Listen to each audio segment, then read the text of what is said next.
नितेश राणेंनी भान ठेवून जपून बोलावं असा सल्ला त्यांचेच बंधू निलेश राणे यांनी दिला। धाराशिवच्या सभेत बोलताना सर्वांचा बाप भाजपचा मुख्यमंत्री बसलाय असं आक्रमक विधान नितेश राणे यांनी केलं होतं। निलेशजी, तुम्ही टॅक्स फ्री आहात असं मंत्री नितेश राणे यांनी आपल्या बंधूंच्या सल्ल्यावर प्रत्युत्तर दिलं। आमदार निलेश राणे यांनी त्यांचे बंधू मंत्री नितेश राणे यांचे कान टोचले। नितेश राणे यांनी जपून बोलावं असा सल्ला थोरल्या भावाने धाकट्या भावाला दिला होता। राज आणि उद्धव ठाकरेंच्या युतीच्या चर्चेवर आता शिवसेना आमदार निलेश राणे यांनी देखील भाष्य केलं। ज्यांना भीती वाटत असेल आणि भीतीपोटी ते एकत्र येणार असतील तर त्याला आम्ही काय करणार अशी खोचक टीका त्यांनी केली आहे।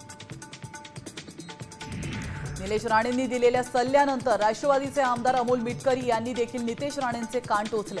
नितेश यांनी मोठ्या भावाचा सल्ला पाळावा, त्याचप्रमाणे मोठा भाऊ किती महत्त्वाचा आहे ते रामायणातून पाहता येईल असं मिटकरी म्हणाले।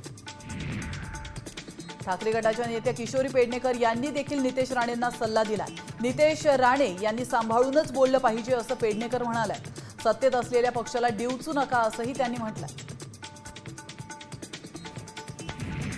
राणे परिवाराला आम्ही तुरुंगात टाकू असा इशारा चंद्रकांत खैरे यांनी दिलाय। राणे परिवाराकडून भाजप संपवण्याचा घाट घातला जातोय असा आरोपही त्यांनी केला।